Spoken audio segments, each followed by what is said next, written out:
Qatar, a kind of analog of mom's friend's son. Among countries, few cared about its existence for a long time, but with the clever use of oil and gas revenues and the attraction of foreign investment, it has managed to transform itself from a tiny country on the shores of the Persian Gulf into a state with which the powers that be reckon. We tell you how Qatar is building subways and cities from scratch, how many billions are being spent on the World Cup, and where to find a little Venice in Doha. Qatar boasts a rich history. The Qatari peninsula, on which it lies, has been inhabited by people since the 3rd century BC. For many centuries, Qatar has been controlled by whoever was stronger at a given moment. At different times, power over it belonged to Persia, Bahrain, the Empire of Alexander the Great, the Ottoman Empire. Qatar came under British control in 1916 and did not become an independent country until the early 1970s. Now Qatar occupies only 158th place by area, but confidently keeps in the 6th 10 of the list of countries by nominal GDP, being approximately at the same level with such large country as Kazakhstan, the area of which is approximately 235 times more. But how did this happen? Oil was discovered in Qatar in the late 1930s, but it was a long way from today's prosperity. Intermittently, production was carried out by Anglo-American and European companies, and since the 1960s by Britain's Shell. But on September 3, 1971, the British protectorate expired and Qatar became an independent state. And in 1975, all the capital of oil-producing and refining companies in Qatar was bought by the country's government. But the main leap in the development of Qatar is associated with Sheikh Hamad bin Khalifa Al Thani, who in the mid-1990s began to rule the country by carrying out a bloodless coup and overthrowing his own father. The situation then was grave. A mouse was hanging in the state treasury. Sheikh Hamad's reign became the age of reform, the modernization of Qatar. To remedy the situation, the newly minted sheikh bet on gas production, and he did not go wrong. He attracted investment from major companies in the oil and gas sector. As a result, Qatar became a leading producer and exporter of liquefied natural gas. On June 25, 2013, at the age of 61, Sheikh Hamad handed over power in the emirate to his 33-year-old son Tamim. At the moment, this small country, a little bigger than the island of Cyprus, ranks 3rd in gas reserves, behind only Russia and Iran, and 13th in oil reserves. As a result, Qatar has managed to become one of the most promising countries and ranks among the top 5 richest nations annually in terms of GDP per capita, given purchasing power parity. In 2021, according to the IMF, this figure is $104,668. The US, for example, had a per capita GDP of $6,931 that year. Such figures indisputably make Qatar the richest country per capita in the Arab world, and from 2001 to 2013, it was the leader in the global list. Petroleum gas is the cornerstone of Qatar's economy and accounts for more than 70% of total government revenues, but the country is doing its best to move away from a resource-based economy, developing industry and construction, producing fertilizers and cement. The tourism industry is expected to boom due to the World Cup, which begins in November 2022. However, collapsed on the state benefits are not available to everyone. They can only be used by the subjects of the emirate, and they are less than guest workers. So in 2020, the population of Qatar was almost 2,800,000 people, and Qataris only about 12%, a little more than 300,000. The rest are immigrants. There is no income tax in the country, communal benefits and medicine for citizens in social guarantees. The level of income varies greatly, and can range from $200 at immigrants to tens of thousands of dollars a month at the locals, who usually work in the government, occupy high positions in industrial companies, banks, and other institutions. There is a perception that Qataris are so rich that some do not work at all and others go to work out of boredom. Also, highly skilled professionals from Europe and the United States have high incomes. If you take the average salary in the country,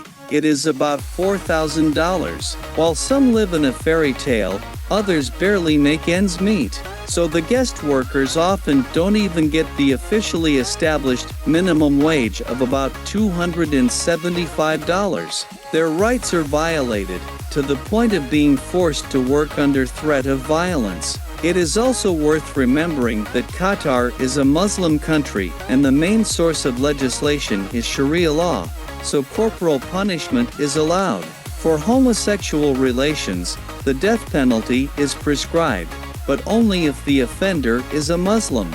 The norms of Sharia are reflected in family law, so when examining violations of family law, there are cases where the testimony of women is taken into account as having less weight than that of men. But as is often the case, strict rules result in low crime rates. Locals often don't lock their doors, leave their cars unlocked, and don't keep a close eye on their personal belongings. Security is ensured by cameras on every corner.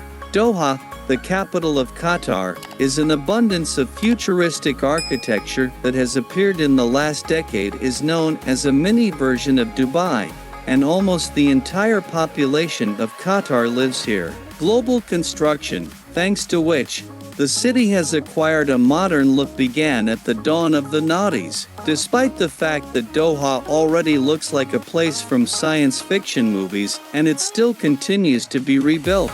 The most impressive landmark of Doha, which is increasingly flashed on social networks, is an artificial island, the Pearl of Qatar. The project was initiated in 2004.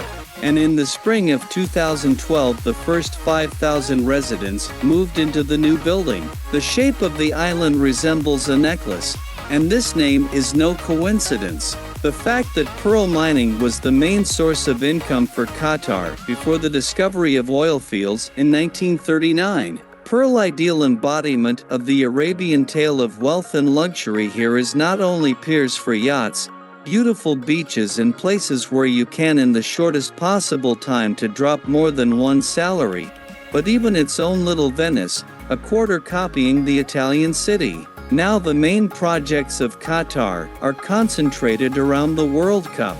The championship in Qatar will not take place in the summer as usual, but in autumn and winter. This is due to the very hot climate. Most of the country's territory is desert.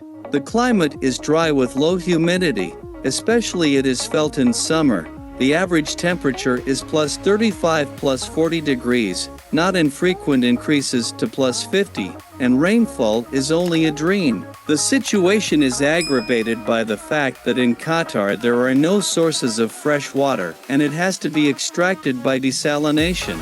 There is also the possibility of sandstorms, during which it is better not to appear on the street at all. It is because of the extreme heat that, until recently, public transportation was poorly developed. Qataris themselves prefer to travel in their own cars, and no one has thought much about immigrants. It will also be the first World Cup ever held in the Arab world and the first in a Muslim-majority country, and it is already recognized as the most expensive in history.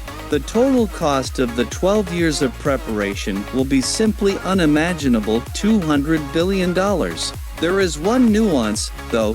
Qatar is investing a lot of money in the country's infrastructure, which will also be useful after the soccer fans go home. The local authorities do not hide the fact that all infrastructure facilities in the form of an airport, subway, roads, and so on were planned. But the sporting event has accelerated the process. By comparison, Russia, which also in its time quite well chic, held the championship for $11 billion. Before the start of the championship in Qatar, it is the most expensive mundial. However, the Qatar Minister of Finance said in an interview that if we estimate the cost of the tournament only, the World Cup 2022 will not be the most expensive in history. But this is debatable, since the metro, which is essentially an infrastructure object, is clearly being built for the World Cup. It was erected from scratch, with 3 lines and about 40 stations appearing in just 7 years. The Qatar Metro is equipped with unmanned trains that can reach speeds of up to 107 kilometers per hour, with 3 types of cars: family, standard, and gold. One trip in the first 2 will cost 2 Qatari reals, that is 35 rubles. For the comfort, we'll have to pay 5 times more. Qatar started another global construction project back in 2006, the city of Lusail, which will play a crucial role in the upcoming tournament. It is here that the stadium that will host the opening ceremony of the World Cup and the final match is located. And it was after 2010 when active construction of Lusail began. Built from scratch, the city is located 22 kilometers from Doha. Its area is 38 square kilometers. One of the largest gas pipelines in Qatar was built in the city. Thanks to him, everything in Lusail will be gasified, which will save energy. To solve the problem of garbage, a pneumatic waste collection system has been designed. There are collection points on each floor of the buildings. The garbage reaches the sea or recycling trucks. Consequently, traditional containers are completely unnecessary for Lusail. Collection points through vacuum tubes, and then the waste is sent to a landfill or recycling trucks. Consequently, traditional containers are completely unnecessary for Lusail. The city is still under active construction.